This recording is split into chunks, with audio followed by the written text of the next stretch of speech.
Okay, we've got another mini PC on the channel today from Minisforum. This is the new AI X1. Now, this can come in a range of configurations and either bare bones or with SSD and RAM. Now, they start off with the Ryzen 7 255, which is your budget option in bare bones and coming in at a very affordable price, and go right up to the Ryzen 9 365, which is what we have here today. Now, the 369 is a really solid chip that's great for work and play. So we're going to be unboxing and having a look around, then testing it behind me.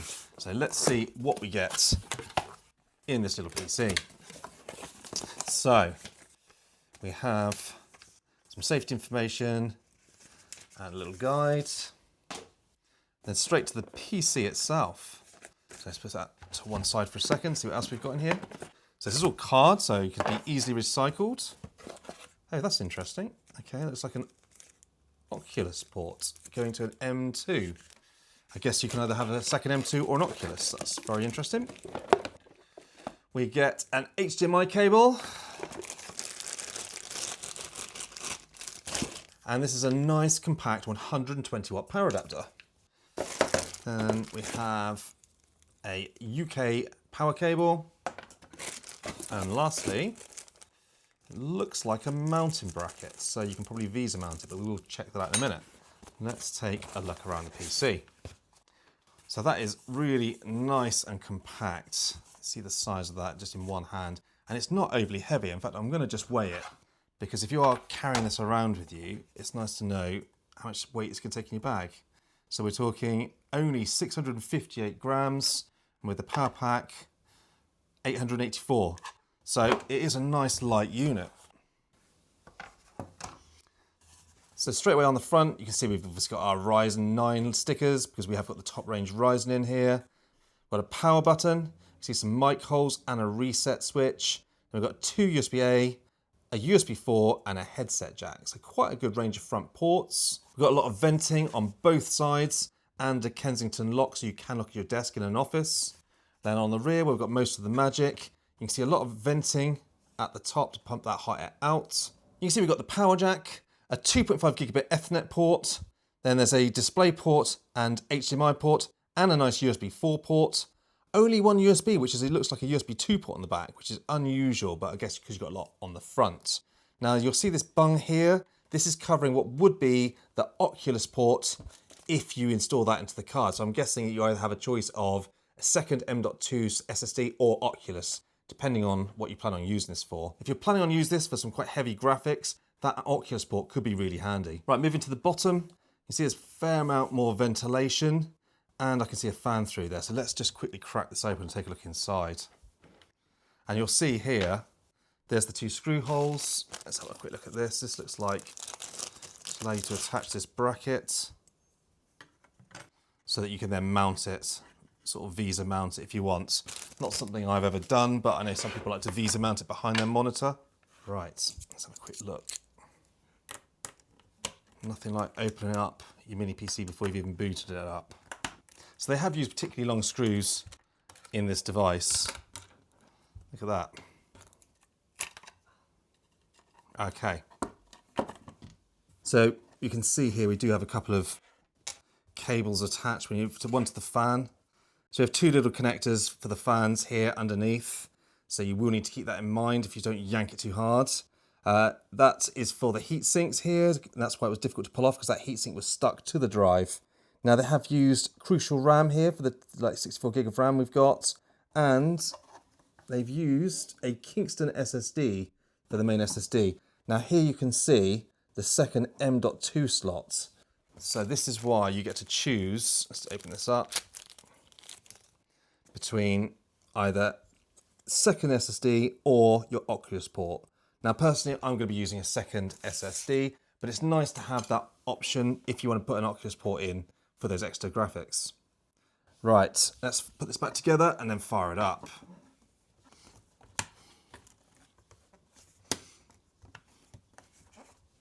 Okay, let's just pop this on the back desk and fire it up. Okay, so we're now up and running. Now, here it is on my desk, and it is absolutely tiny. Now, I'm connected to my ultra-sharp monitor, which is a USB PD display, and my peripherals are going through the actual monitor, which I really like. Now the Minisforum can run with just the actual PD power delivery of the monitor through this little box, but it's limited at 35 watts. So I have got the power adapter plugged in as well, because then I'm limited at about 65 watts. So it is quite a big difference. So when I show the benchmarks in a minute, I will show you the difference for both. So as you can see, we have the Ryzen Ai9 365 with the 880M here. Now this Ai9 365 is a pokey processor. It's 10 cores, 20 threads, and it's very efficient, so perfect for these mini PCs. And that graphics card is also pretty impressive for an integrated graphics, so we will look at that in a second. Now you can see we've got the 64 gigabytes of RAM installed, and it is running at the 5,600 mega transfers a second.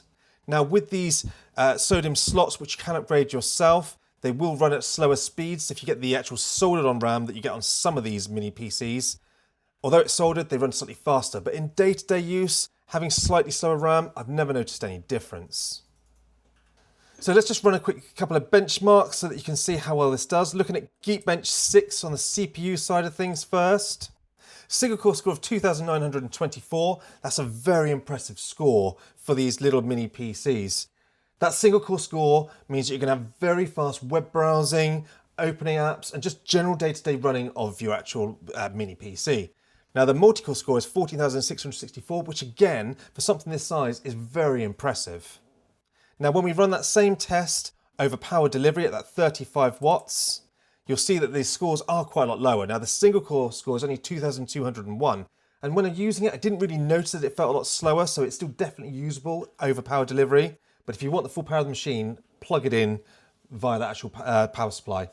Multi-core, we still got 11,732, which is still a very respectable multi-core score at just 35 watts. Now the SSD with the Kingston SSD they've installed, they've got some very good speeds here. So as you can see, 6,000 megabytes a second read and 5,300 megabytes a second write.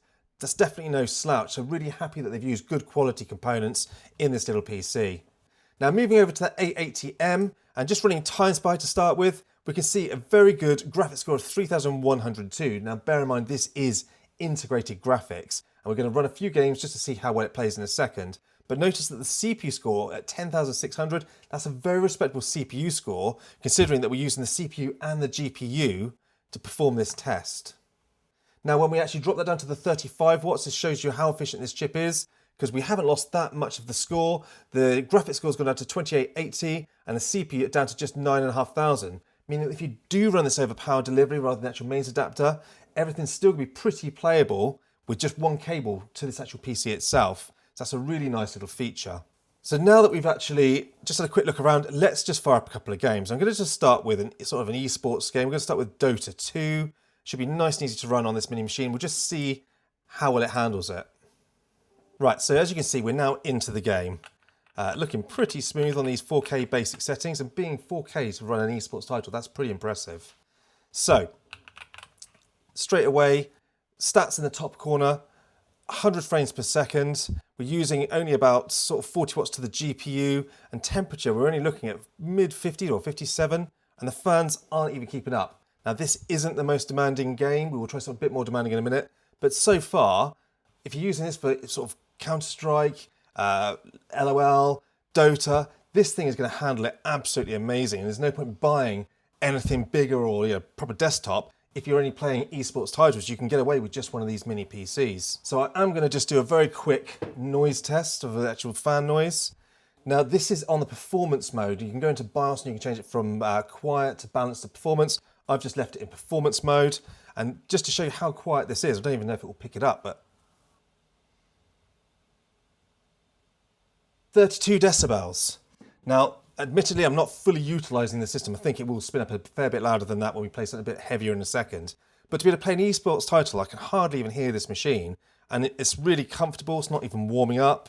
This is a really great experience. And honestly, these Ryzen chips are very impressive for light gaming like this. Okay, so we're going to fire up Apex now, which is a little bit heavier on this actual mini PC. And I'm going to run it at 1080p because I want higher frames per second. This is, of an esports sort of shooter, you do want that frame rate. Now I've put it on sort of, I don't know, low to medium settings so that it will run nicely here, because again, I can't stand it below 60 frames per second on any gaming. It's nice to see we're pulling 63 watts here as well. So this little system, although it's absolutely tiny, can have that 63 watts, no problem at all. And we're still only sitting at sort of 64, 65 degrees C. They've done a really good job on the cooling on this little PC. Right, here we go. So straight away you can see about 60 watts, 95 frames per second. This is a much tougher game to run than Dota, much more modern. But if I can keep it over sort of 80 sort of frames per second, I'm going to be quite pleased. Okay, so I've been playing for a little while now. It seems to sit at about 74, which is still absolutely perfect for a tiny machine like this. It's holding that 66 watts with no problem. Let's see what it sounds like.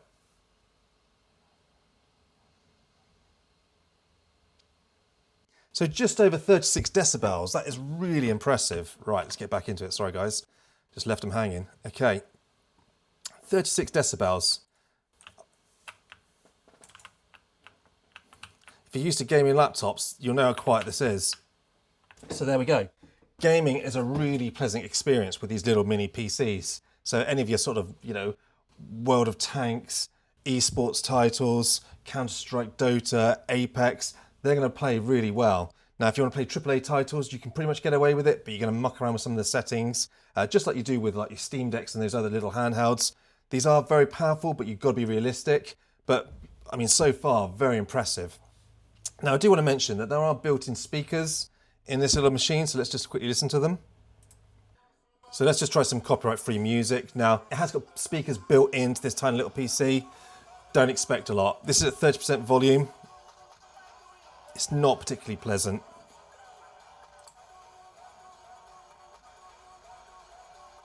Let's turn the volume up a little bit.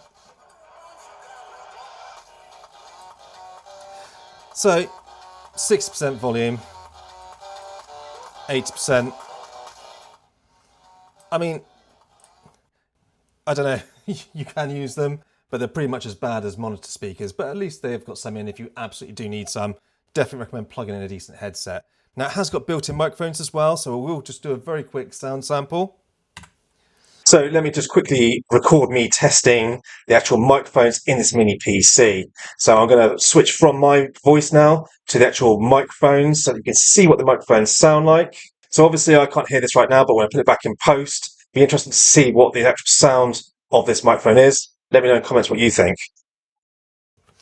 So there we go, these mini PCs have come a long way over the last few years. Now I absolutely love these little mini boxes, and in fact, my kids, I give them one of these and it runs your Roblox, the schoolwork, YouTube, all the bits and pieces that most people use day to day work perfectly, and they're not too expensive. Pick yourself a cheap monitor, or if you've got a monitor already, plug one of these in and you're away. And the fact that they run quietly, you can do all your work, your Photoshop, your light video editing, on a little box like this is really quite an impressive feat. Now, as usual, I will put links to this product in the description down below if you want to go check them out. If you have any questions, pop it in the comment section and we'll get back to you. And as always, thanks for watching.